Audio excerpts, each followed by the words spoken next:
एक अगदी नास्तिक माणूस अगदी शेजाऱ्या पाजाऱ्याच्या आणि अगदी गल्लीतल्या कोणत्याही घराजवळ जर त्याला कोणते देवकार्य जर चालू असेल तर आवर्जून तिथे अडथळा निर्माण करणारी व्यक्ती, देव नाही, धर्म नाही, मानवता हाच धर्म म्हणून लोकांना त्यांच्या श्रद्धास्थानाबद्दल चुकीचं सांगून दैवत्वापासून दूर नेण्याचं काम करणारी व्यक्ती म्हणजे आमोद. आज कित्येक वर्षानंतर जेव्हा मी पुण्यातून परत आलो तेव्हा त्याच्या वर्तनाकडे पाहिल्यानंतर मी आश्चर्यचकित झालो. काय आहे तरी काय गोष्ट. ज्या व्यक्तीला मी नास्तिकतेचा पुजारी म्हणत होतो तोच व्यक्ती आज बुवाबाजीच्या नादी लागल्या पद्धतीने घरामध्ये मोठ्याच्या मोठ्या मठाचा भाग चालू करून बसलेला होता. असं काय घडलं होतं म्हणून त्याच्या बाबतीत त्याने हे केलं याचं मला आश्चर्य वाटत होतं. त्याचे वडील वयोवृद्ध आमच्या सर्वांकडे पाहत म्हणत होते, हा बदल थोडक्या दिवसांमध्ये घडला आहे. तुम्ही त्याबद्दल आश्चर्य व्यक्त करू नका, कारण आयुष्यामध्ये असे बदल घडतात. माणसाला दैवत्वाची जाणीव होते आणि माझ्या मुलालाही तशीच झालेली आहे. तुम्ही त्या गोष्टीकडे सकारात्मक पद्धतीने बघा. त्याचं हे बोलणं ऐकून मी आश्चर्यचकित झालो. जो वयोवृद्ध म्हातारा आपल्या पोराच्या असल्या विचित्र वागण्यामुळे त्रस्त होता तो आज आनंदित होता. मी त्याच्या वडिलांकडे पाहत म्हणालो, तात्या नेमकं काय घडलं म्हणून आमोद असा बदलला आहे. तेव्हा तात्या माझ्याकडे पाहत म्हणाले, प्रशांत, तू या खोलामध्ये जाऊ नकोस. तू सुट्टीसाठी आला आहेस.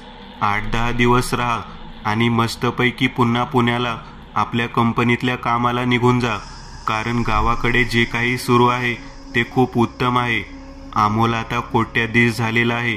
तुला दिसतच आहे की त्यांनी किती कमावलं आहे ते. मी आश्चर्यचकित होऊन म्हणालो, केवळ 3 वर्षांमध्ये एवढं कसं काय त्याने कमावलं. तेव्हा तात्या माझ्याकडे पाहत म्हणाले, काही गोष्टी असतात, माणूस जेवढा विरोध करतो तेवढाच त्याच्या नशिबामध्ये देवानं लिहून ठेवलेलं असतं. असाच काहीतरी समज. मी त्यावेळेला अमोलच्या घराच्या बाहेर लागलेली रांग पाहत होतो. जवळजवळ 50 ते 60 लोक एका हिरव्या रंगाचे कपडे टाकलेल्या मंडपामध्ये उन्हापासून संरक्षण व्हावं म्हणून बसलेले होते. ते सर्वच्या सर्व अमोलकडे आपले प्रश्न घेऊन आलेले होते. असं काय घडलं म्हणून अमोल, जो या सर्व गोष्टीला नकारात्मक पद्धतीने पाहत होता, तो आज चक्क बुवाबाजी करताना मला दिसत होता. मी चांगलाच हादरून गेलो होतो. माझ्या लक्षात येत नव्हतं की केवळ श्रद्धा म्हणून आपण देवधर्म करतो. इथे तर त्याने त्या श्रद्धेचा बाजार मांडलेला दिसत होता. प्रत्येक व्यक्तीच्या हातात काही ना काहीतरी विशिष्ट पद्धतीचे पदार्थ देणगी स्वरूपातून काही ना काहीतरी भेटवस्तू आणलेल्या होत्या. केवळ 8 ते 10 हजार रुपये पगारावर जगणारा अमोल 3 वर्षांमध्ये कोट्यावधीची इस्टेट कशी काय कमावू शकतो या गोष्टीचं गमक मी शोधायचं म्हणून ठरवलं. आज हे सर्व काही कसं शोधायचं या बाबतीत विचार करण्यासाठी मी आमच्या मित्रांच्या कट्ट्यावरती गेलो. माझ्यासोबतचे 6 ते 7 मित्र गावची यात्रा आहे म्हणून बरोबर 8 दिवसाची सुट्टी घेऊन तिथे आले होते. पण गावामध्ये देवाचं प्रस्थ जेवढं मोठं होतं त्याहीपेक्षा मोठा प्रस्थ हे अमोलचं आहे असं मित्रांनी सांगितलं.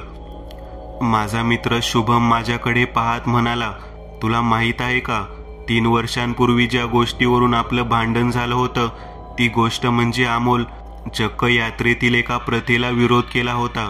आणि तुला सांगतो, त्यामुळे गावातील लोकांनी त्याला गावातून निष्कासित करायचं ठरवलं होतं. पण त्याच घटनेनंतर बरोबर 15व्या दिवशी अमोल पूर्णतः बदलून गेला. काय नेमकं झालं तरी काय. तेव्हा शुभम माझ्याकडे पाहत म्हणाला, त्या घटनेनंतर जो बदललेला दिवस होता तो दिवस म्हणजे अमावास्येचा होता. अमावास्येच्या दिवशीपासून तो स्वतःच्या अंगाला राख फासून मला स्मशानातून आलेला दिसला. मी त्याच्याकडे पाहिले. हे काय नवीन थोतांड चालू केलं आहे. तेव्हा त्याने माझ्याकडे तिरपी नजर करून मला सांगितलं, तुला यातील गमक कळणार नाही. मी त्यावेळेला त्याच्याकडे पाहतच होतो. त्यानंतर तो लायब्ररीमध्ये गेला. लायब्ररीमध्ये गेल्यानंतर त्या व्यक्तीने अशी काही पुस्तक प्राप्त करून घेतली की त्या पुस्तकाचं अध्ययन करून पुढच्या अमावास्येपर्यंत त्याने एक विधी करायला सुरुवात केली. अमोलचे वडील तात्या त्यावेळी त्याच्याकडे पाहून आश्चर्यचकित झाले होते. त्याला ते म्हणाले, एवढा बदल कसा काय घडला? तेव्हा अमोल त्यांना म्हणायचा, तुम्हाला वाटत होतं ना आपल्या घरामध्ये होम हवन व्हावं, देवधर्म व्हावा, तर मी त्या पद्धतीने सुरुवात केली आहे. तात्या प्रसन्न होते. माझ्याकडे पाहत एकदा अमोल म्हणाला, शुभम, तुला जर काही लागलं तर मला जरूर सांग. तुला जे पाहिजे ते देईन. आपल्या मित्रांमध्ये सुद्धा कळव. नेमकं काय म्हणून त्याने केलं होतं हे तू सांगत नाही. तेव्हा शुभम माझ्याकडे पाहत म्हणाला, त्यानं नेमकं काय केलं ते फक्त कचऱ्याच्या दादूला माहीत आहे. कारण अमोल नंतर सगळ्यात श्रीमंत जर दुसरा व्यक्ती 2 नंबरचा कोण असेल तर तो दादू आहे. मी हादरलो. जो भंगार गोळा करणारा काम करत होता, जो गावातील कचरा उचलायचं काम करत होता, तो सर्वात श्रीमंत व्यक्ती झाला आहे. हे कसं काय शक्य आहे? तेवढ्यात त्या ठिकाणी दिलावर आला. दिलावर आपल्या हातामध्ये 4-5 कोंबड्या घेऊन आलेला होता. माझ्याकडे पाहत म्हणाला, कधी आलास प्रशांत? काय विषय सुरू आहे? तेव्हा मी त्याच्याकडे पाहत म्हणालो, दुसरा काय अमोल? अमोल दादा आता खूप मोठे झाले आहेत. कसे काय झाले याची चर्चा सुरू आहे. तेव्हा दिलावर म्हणाला, कचऱ्याच्या पोराला विचार, दादू सांगेल बघ. सगळं काही जे काही रहस्य आहे ते त्यालाच माहिती आहे. त्यामुळे जास्त काही विचार करू नकोस. मी मनोमन ठरवलं, आज काहीही करून दादूला गाठायचं. मी चावडीवरून उठून थेट दादूच्या घराकडे जाण्यासाठी निघालो. तेव्हा वाटेमध्ये माणिक भेटला आणि याच्यासोबत मी चर्चा केली. माणिक मला म्हणाला, दादाकडे जाऊ नकोस, काही उपयोग होणार नाही. दादू हा मुळात अमोलच्या इतका जवळचा व्यक्ती झाला आहे की तो तुला काहीही सांगणार नाही. आम्ही खूप प्रयत्न केला. अमोल फक्त एवढेच म्हणतो, तुम्हाला काय हवं आहे? तेव्हा मी त्याची परीक्षा घ्यावं म्हणून त्याला म्हटलं, मला 10 लाख रुपये प्राप्त करून देऊ शकतो का? तेव्हा त्याने मला एक गोष्ट सांगितली, तू कुठे काम करतोस? मी त्याला सांगितलं, मी बँकेत काम करतो. तेव्हा त्याने पगारातील एक नोट घेऊन ये एवढंच सांगितलं. मी 500 रुपयाची नोट घेऊन गेलो. त्याने आणि दादूने दोघांनी मिळून कसली तरी पूजा घातली. बरोबर मध्यरात्री 12 नंतर त्या पूजेला सुरुवात झाली. आणि तुला म्हणून सांगतो, केवळ 5 मिनिटाच्या आत त्यांनी माझ्या डोळ्यासमोर 10 लाख रुपये आणून ठेवले. मी म्हणालो, काय बोलत आहेस तू? असं कुठे होऊ शकतं का? तेव्हा माझ्याकडे पाहत माणिक म्हणाला, मी प्रत्यक्ष पाहिलं आहे. तुला पाहायचं असेल तर मागे बघ. ते मोठी जी होंडा सिटी गाडी आहे ती त्यातूनच घेतली आहे. मला स्वतःचं घर होतं, पण माझी इच्छा होती की घरासमोर गाडी असावी आणि आज ती माझ्याकडे आहे. अरे बापरे, हे कसं काय शक्य आहे? तू त्यांची पूजा पाहिली का?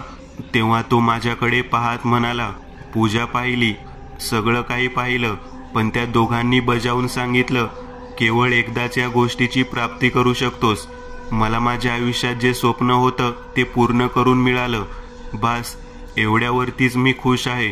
पण दादू मात्र भयंकर हुशार आहे. त्याची आवर्जून भेट घे. तुझा आणि त्याचा जवळचा संबंध आहे. तू त्याला खूप मदत केली आहे. तो नक्कीच तुला मदत करेल. मला वाटतं तो तुला सांगून सुद्धा शकेल की नेमकं काय गमक आहे त्यांच्या या श्रीमंती पाठचं. तेव्हा मी थेट दादूच्या घराकडे निघालो. दादू मला समोर बसलेला दिसला. आजूबाजूला 10-12 पोरं त्याच्या समोर होती. मला बघताच त्याने उभा राहिला आणि हात जोडले. कधी आलास प्रशांत? तेव्हा मी त्याला म्हटलं, सुट्टीसाठी आलो आहे. हे काय चाललं आहे दादू? तेव्हा दादू मला डोळ्यांनी शांत राहायला सांगत घराच्या आतमध्ये घेऊन गेला. जिथे छपराचे घर होतं तिथे मोठे बिल्डिंग झालेले होते. मी त्याच्याकडे पाहत म्हणालो, दादू नेमकं काय घडलं आहे? तेव्हा तो म्हणाला, काही नाही. मी त्याला सांगितलं, मला सगळं खरं सांग. तेव्हा तो एकच शब्द बोलला, चांडाळ पूजा. चांडाळ पूजा हा शब्द मी आयुष्यात पहिल्यांदा ऐकला होता. काय चांडाळ म्हणजे काय? आणि त्याची पूजा हा कसला प्रकार आहे? तेव्हा दादू माझ्याकडे पाहत म्हणाला, मी आणि अमोल दोघेही जण हेच काम करतो. त्यातूनच आम्हाला हे सर्व काही प्राप्त झालं आहे. तू माझ्या आयुष्यात खूप मदत केली आहेस. अगदी मी कचरा जेव्हा उचलत होतो तेव्हापासून तू मला मदत केलीस. तू स्वतःचे पुण्याला जायचे पैसे सुद्धा मला खर्चायला दिले होते. त्यामुळे तुझ्या वडिलांकडून तुला खूप त्रास झाला होता. मी मान्य करतो, मी चुकीचं काम करत आहे, पण ते माझ्यासाठी आणि आपल्या गावातील लोकांसाठी खूप उपयुक्त ठरत आहे. मी त्याकडे पाहत म्हणालो, चुकीचं काम म्हणजे? चांडाळ पूजा म्हणजे काय? मी आयुष्यात कधी हा शब्द ऐकला नाही. नेमका करता तरी काय? तेव्हा दादू मला म्हणाला, मी तुला ते शिकवेन जर तुझी इच्छा असेल तर. तुला सुद्धा पुण्यात काम करण्याची गरज पडणार नाही. पण एक लक्षात घे, पण त्याचे नियम आहेत, ते पाळावे लागतील बघ. आपल्या श्रीमंतीचं रहस्य सांगत असताना माझ्यासोबत प्रामाणिकपणे मैत्री करणारा दादू मला वेगळ्याच पद्धतीने पूजा करण्याच्या बाबतीत बोलत होता. मी त्याच्याकडे पाहत म्हणालो, नियम पाळावे लागतील म्हणजे काय करावे लागेल? तेव्हा तो म्हणाला, आपल्या गावामध्ये पौर्णिमेच्या यात्रेनंतर रेड्याचा बळी दिला जातो. तुला माहीत आहे ना? मी म्हटलं, हो मला माहीत आहे ना. त्याच्यामध्ये त्याच्या चरबीची वात लावली जाते आणि त्याचे धड बाहेर फेकून दिलं जातं. मी त्यावेळेला त्याच्याकडे पाहत म्हणालो, हो हे सुद्धा माहीत आहे. तेच आपल्याला प्राप्त करून घ्यायचं आहे. नियम म्हणजे काय तर आयुष्यात परत म्हशीचं दूध कधीच प्यायचं नाही. हा कसला नियम? त्यावेळेला दादू माझ्याकडे पाहत म्हणाला, जो रेडा प्राप्त करून घेणार आहे, ज्या रेड्याचा बळी दिला जातो, त्याचं कातडं, त्याचं ते मांस 8 दिवस जपून ठेवावे लागते. त्यानंतर अमावस्येच्या दिवशी एक मोठी पूजा करावी लागते. ती स्मशानात असते. चांडाळ प्रसन्न करण्याची पूजा. मी त्यावेळेला त्याच्याकडे पाहत म्हणालो, काही काय बोलतोस? जग कुठं चाललं आहे आणि तू काय बोलतोस? तेव्हा दादू माझ्याकडे पाहत म्हणाला, प्रत्यक्ष अनुभव घ्यायचा असेल तर यावेळेला यात्रेनंतर पुण्याला जाऊ नकोस. तुला आयुष्यभर बसून मिळेल एवढा पैसा प्राप्त होईल. मी त्याच्याकडे पाहत म्हणालो, असं काही नसतं रे, तुम्ही वेडे आहात. तेव्हा तो म्हणाला, प्रत्यक्ष एवढी श्रीमंती पाहून सुद्धा आम्हाला वेड म्हणत आहेस तू? माझा मित्र आहे म्हणून मी तुला सांगितलं. यावर तू ठरव काय करायचं ते. त्याने माझ्याकडेच उत्तर देण्यासाठी प्रश्न केला. मी त्याला पाहत बोललो, ठीक आहे, पण माझे कामाचे दिवस बुडणार ना? तेव्हा तो माझ्याकडे पाहत म्हणाला, परत कधीच काम करावं लागणार नाही, हे विसरू नकोस. मी त्या गोष्टीसाठी तयार झालो. तेव्हा त्याने मला सांगितले, पौर्णिमेची यात्रा झाल्यानंतर ज्या रेड्याचा बळी दिला जातो, त्याचं जे काही साहित्य आहे ते सगळं माझे मी पाहतो. तू फक्त पूजेला येऊन बसायचं. आणि हो, तुला सांगायचं राहिलं, ही पूजा केल्यानंतर ग्रहणाच्या दिवशी गावातील नदीमध्ये कमरे इतक्या पाण्यात उभा राहून मंत्रपठण करावा लागतो बरं का. मी म्हणालो, मी आणि मंत्रपठण? तेव्हा तो म्हणाला, मंत्र मी सांगणार. तू, मी, अमोल आणि आपल्या कामामध्ये समाविष्ट असणारा जग्या, हा सुद्धा अर्ध्या पाण्यामध्ये असतो. जग्याचं नाव ऐकल्यानंतर मी हादरलो. जग्या कशाला येतो आहे? तेव्हा तो म्हणाला, जग्याच तर मुख्य व्यक्ती आहे यातील. चांडाळ पूजा हा विषय डोक्यामध्ये घुमत होता.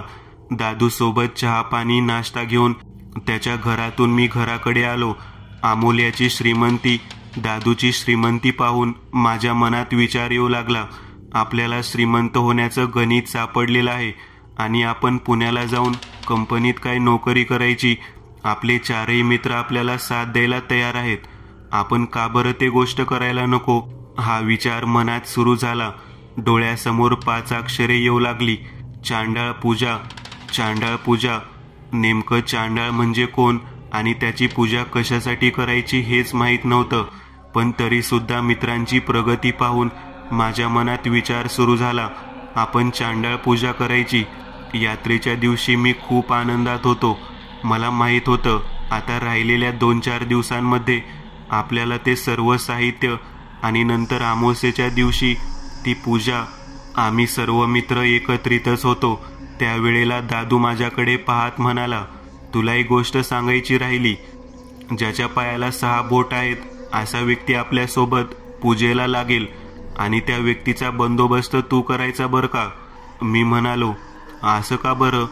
तेव्हा दादू म्हणाला, तुला धनप्राप्ती करून घ्यायची आहे ना, मग ते काम तुला करावे लागेल. बाकीचे सगळे साहित्य मी पाहिल आणि त्या व्यक्ती व्यतिरिक्त कोणाला सुद्धा माहिती नकोय की तो व्यक्ती आपल्या सोबत येतोय. विशेष म्हणजे तो आपल्या गावातील नसला पाहिजे. मी त्यावेळेला म्हणालो, त्याचा काय उपयोग, तो आपल्यासोबत घेऊन आपण काय करणार. तेव्हा तो म्हणाला, तुला धनप्राप्ती हवी आहे ना, मग तुला एवढं करावे लागेल. माझ्यासमोर त्यांचं ऐश्वर्य फिरत होतं. मी लगेच म्हणालो, ठीक आहे, मी एका व्यक्तीची व्यवस्था करतो. मला माहीत होतं बबन म्हणून जो माझा मित्र होता त्याच्या पायाला 6 बोट होती. वीकली ऑफच्या दिवशी अमावस्याच येत होती, त्यामुळे मी त्याला त्या दिवशी बोलवायचं ठरवलं. शेवटच्या गाडीने बबन आमच्या गावामध्ये आला. मी त्याला जास्त काही न बोलता माझ्या घराजवळ येऊन गेलो. त्याच वेळेला दादू माझ्यासोबत होता. दादू म्हणाला, याला सोबत घेऊन चल. माझ्या घराच्या मागच्या बाजूला एक मोठा गोडाऊन आहे, त्या ठिकाणीच तुम्हाला थांबावं लागेल आणि तुम्ही कोणालाही दिसता कामा नये. मी त्यावेळेला तयार झालो. स्मशानाच्या दिशेने जात असताना दादूने सर्व साहित्य सोबत घेतलं होतं. ते सर्वच्या सर्व साहित्य सोबत घेतल्यानंतर मी बबनला घेऊन त्याच्या बरोबर निघालो. जगू आणि अमोल अगोदरच त्या ठिकाणी होते. स्मशानाच्या मागच्या बाजूला संपूर्ण काळसर रंगाची झाड दिसू लागलेली होती. धुराच्या लोटामुळे कदाचित ती काळी झालेली असावीत आणि एक विचित्र पद्धतीचं कातड जळालेला घाण वास येत होता. मी त्या ठिकाणी जाऊन पोहोचलो. यांनी सर्व साहित्य आणलेलं होतं. अर्धनग्न अवस्थेमध्ये कमरेला काळसर रंगाचं कापड गुंडाळून ते 3 जण होते. मला सुद्धा तेच कापड देण्यात आलं. आम्ही माझ्या मित्राला सोबत घेऊन त्या ठिकाणी बसलो. बबन मला म्हणाला, हे काय चालू आहे, असल्या फंद्यामध्ये केव्हापासून पडलास. तेव्हा मी त्याला म्हणालो, आयुष्यभर काम करायची गरज पडणार नाही, फक्त इथे उपस्थित राहा. तेव्हा त्याच्या हातावरती चिरलेले लिंबू देऊन त्याच्या कपाळाला भस्म लावण्यात आलं. एका क्षणात बबनच्या दोन्ही भोवयाच्या मध्यभागी अंगठा दाबून धरून जगूने त्याला शांत केलं. बबन काहीच प्रश्न विचारत नव्हता. पूजेला सुरुवात झाली एवढंच म्हणाला. मी डोळे बंद करून बसलो. समोर कणिक मळण्याचे काम सुरू होतं. बबनच्या हातावरचे कापलेले लिंबू त्याने व्यवस्थित पद्धतीने त्या कणकेमध्ये मिळेल लाल रंग व्हायला सुरुवात झाली होती. बबन घुमू लागलेला होता. कणिक जशीच्या तशी मळून झाल्यानंतर समोर हात धरत बबनला जागेवर उभा केलं आणि एका क्षणात त्या कणकेचा जो भाग बनवला होता त्याच्या समोर सर्वांनी डोकं टेकवलं. मला सुद्धा तेच करायला लावलं. चांडाळाच्या पूजेला सुरुवात झालेली होती. त्या बाहुल्याकडे पाहिल्यानंतर मी हादरून गेलो, कारण त्याच्यामध्ये हालचाल दिसू लागलेली होती. वातावरण बदललेलं होतं. काळसर रंगाची कुत्री मला आजूबाजूला फिरताना दिसत होती. रानकुत्री होती ती. त्यांच्या बाजूला कोल्हे सुद्धा दिसत होते, जे वरच्या बाजूला पाहून मोठमोठ्याने ओरडत होते.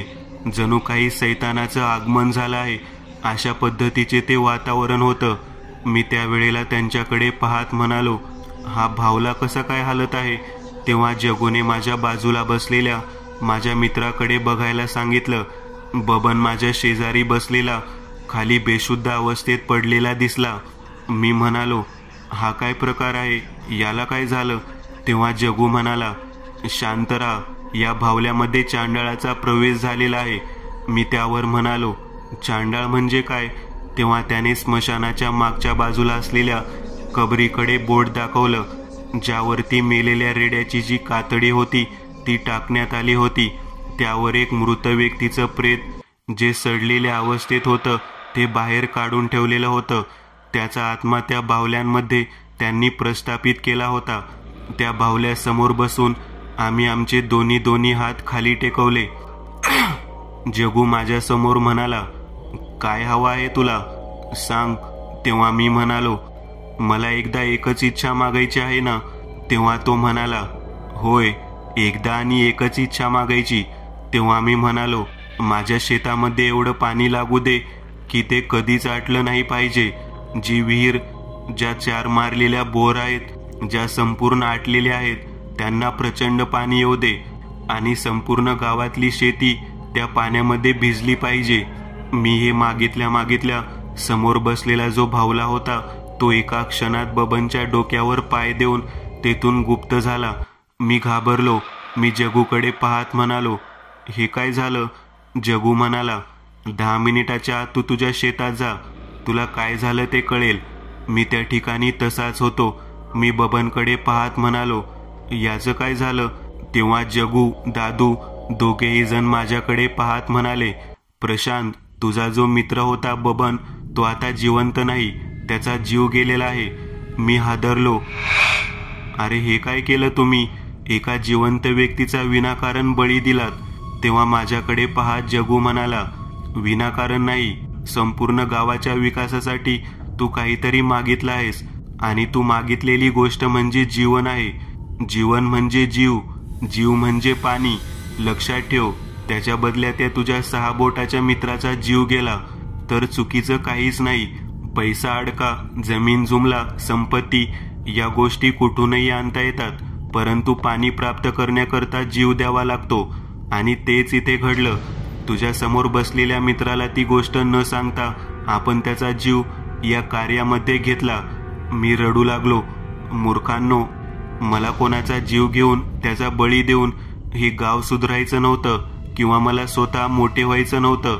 तुम्ही हे जे काही केलं ते खूप चुकीचं केलं. तेव्हा दादू माझ्याकडे पाहत म्हणाला, तू जे काही मागितलं ते संपूर्ण गावाच्या भल्यासाठी मागितलं. आमच्या कोणाच्या डोक्यात ही गोष्ट कधीच आली नाही. आम्ही आयुष्यात एक एक इच्छा मागून बसलो, पण लक्षात ठेव, तू एकच इच्छा मागितली, पण 100 पिढ्या जगतील, पिढ्यानपिढ्या लोकांना कशाचा त्रास होणार नाही ती गोष्ट मागून बसलास. त्याच्या बदल्यात तुझ्या मित्राचा गेलेला जीव हा जीव नसून बलिदान आहे. चांडाळ्याची पूजा आम्ही अघोरी तत्वातून सुरू केली, पण त्याला चांगल्या गोष्टीचं फळ मिळवून देणारा तू आमचा चांगला मित्र ठरलास. मला ही गोष्ट खोटी वाटत होती. मी त्या ठिकाणाहून उठलो. मी त्यांना म्हणालो, आत्ताच्या आता माझ्यासोबत सगळेजण चला. तेव्हा जगू म्हणाला, मी येऊ शकत नाही. तुला जे काही झालेलं आहे ते पाहायला स्वतः जावं लागेल. मी 2 तासांनी येऊ शकतो. 3 वाजून गेल्यानंतर मला यायला परवानगी आहे. तेव्हा मी म्हणालो, का? तेव्हा जगू म्हणाला, अरे चांडाळासाठी जागृत केली, त्याला शांत झोपायला नको का? त्याला त्या भावल्यामधून पुन्हा त्या प्रेतामध्ये स्थापित करायला नको का? जे आहे तसं सगळं व्यवस्थित करून गेल्याशिवाय मला इथून सुटका करता येणार नाही. मी, दादू, माझ्यासोबत असलेला माझा मित्र, आम्ही सर्वजण मिळून त्या दिशेने निघालो. बबनचा जीव तिथे गेलेला होता. बबनचं प्रेत आता काय करणार याचा मी प्रश्न केला. तेव्हा दादू म्हणाला, ते प्रेत त्या कबरमध्येच गाडल्या जाणार. तू काळजी करू नकोस. तू वाईट काहीच केलं नाही. तुला काहीही होणार नाही. मी माझ्या हव्यासाबद्दल, माझ्या मनातल्या त्या भयानक इच्छाबद्दल जाणून घेऊन विचार करत होतो. आपण स्वार्थासाठी का होईना आपल्यासाठी मागायचं म्हणून आपल्या मित्राला या ठिकाणी बोलावून घेतलं आणि जे नको होतं ते करून बसलो. आता त्याचं काय होणार, कसं होणार? त्याचा जीव तर गेला. आपण कोणाला कशी उत्तर द्यायची याचा मी विचार करत बसलो. मी शेताकडे लगबगीने जाऊन पोहोचलो. तेव्हा मी पाहिलं तर शेतातल्या विहिरीला तुडुंब पाणी लागलं होतं. माझ्या शेतामध्ये ज्या 4ही बोर होत्या त्या फेल गेलेल्या होत्या. त्यात पाणी नव्हतं. तेव्हा त्या बोरमधून मोटर न लावता बाहेर पाणी येत होतं आणि त्या विहिरीच्या कठड्यावरती कणकेचा तो बाहुला म्हणजेच जागृत झालेला चांडाळ मला हसताना दिसत होता. मी नमस्कार केला. पाण्याने डोक्यावरती हात फिरवला आणि मी त्या ठिकाणीच बसून राहिलो होतो. मी विचार करत होतो, आपण मागितलेल्या एका गोष्टीमुळे संपूर्ण गावाचं भलं झालं, पण एका व्यक्तीचा मात्र जीव गेला. पाण्यासाठी जीव द्यावा लागतो ही गोष्ट लहानपणी ऐकली होती, परंतु माझ्यासमोर आज खरी ठरलेली होती. नकळत का होईना मी माझ्या मित्राचा बळी दिला होता असं मला वारंवार वाटत होतं. त्याच वेळेला माझ्या मागच्या बाजूला विहिरीच्या कठड्यावरती कोणीतरी बसलेलं आहे असं मला जाणवलं. तेव्हा मी नीट पाहिलं तर त्याचे पाय दिसत होते. त्या पायांना 6 बोट होती. ते पाण्यामध्ये बुडवून तो माझ्याकडे पाहत होता. मी त्याच्याकडे पाहत म्हणालो, कोण आहेस तू? तेव्हा तो माझ्याकडे पाहत आणि हसत म्हणाला, मी बबन आहे.